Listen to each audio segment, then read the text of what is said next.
C'est à l'INDP qu'a été organisé le premier workshop du projet Paddle. L'INDP se situe à Mindelo, au Cabo Verde. L'INDP, c'est l'Institut national de développement de pêche. Et notre mission, c'est de faire la recherche halieutique et de participer dans l'élaboration des mesures de gestion de la pêche. Les collaborations internationales développées dans le cadre du projet Paddle, avec notamment la Commission océanographique internationale de l'UNESCO ou la Convention d'Abidjan, ont permis la participation de représentants de plusieurs pays africains lusophones à ce premier workshop du projet Paddle. Pour nous, la réalisation de la workshop ici à Mindelo était très intéressante. On a déjà partagé beaucoup d'informations et d'expériences avec les autres chercheurs des autres pays.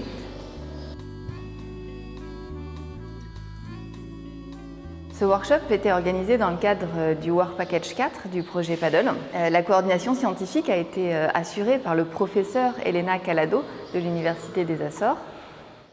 Work Package 4 addresses specifically the challenges and try to find solutions for specific challenges that we will face and that we are facing in the countries that we are working in. And this workshop was designed to face the myth that you can't do anything without loads of information, without breaking science, without high technology tools. And so this stops you from taking steps towards the beginning of an MSP process.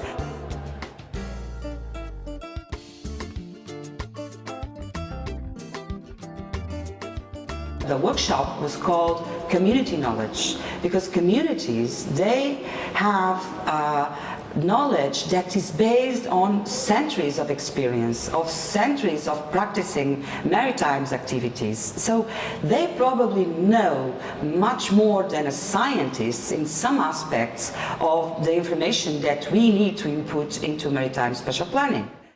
Cafard, nous sommes un pays insulaire et nous avons beaucoup de communautés de pêcheurs.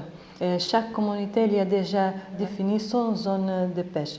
Et donc, il n'y a pas une zone commune de pêche pour pêcher. Et je pense que ça se marche bien. Ce qui était vraiment riche dans le cadre de ces échanges, c'est que ça a fait ressortir les connaissances des communautés locales. Et ça a montré que finalement, on pouvait aussi, dans le cadre de la planification des activités en mer, cumuler, associer une approche bottom-up qui vient des connaissances des communautés locales, et ça nous a été très bien montré grâce à SeaSketch, à une approche top-down qui résulte de l'organisation des politiques par le pouvoir central.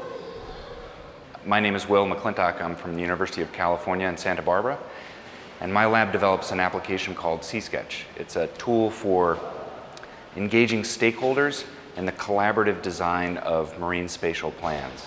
SeaSketch is an application that anybody can use as long as they have a computer and a web browser. So here at the workshop, we had participants using SeaSketch to basically mock up or pretend to do marine spatial planning. They pretended to be stakeholders with local information, and then they contributed that information in a survey. That survey was then used to create heat maps of human activity, like people's favorite fishing areas, and then they used that information ultimately to sketch tourism zones, shipping lanes, aquaculture sites, marine protected areas, and then collaborate with each other online. It was very successful. I was very happy with the way that people were so actively engaged in using the tool, and this afternoon we'll present the results of our mock planning exercise. Grâce à l'exercice réalisé avec SeaSketch, on a pu montrer qu'il était possible de prendre en compte les connaissances des communautés locales et les faire remonter vers les ministères. Ce qui montre que cette approche bottom-up peut être associée à une démarche top-down qui est plus classique et traditionnelle, je dirais, puisque c'est régulièrement le pouvoir central qui va coordonner la planification des activités humaines en mer. We are very pleased with this workshop. I think it was a great success because people are enthusiastic, they are happy, they are smiling. So I think we really got it. Thanks to C-Sketch and to all the participants that were great, just great on putting their knowledge into it, we have some very good results to show you.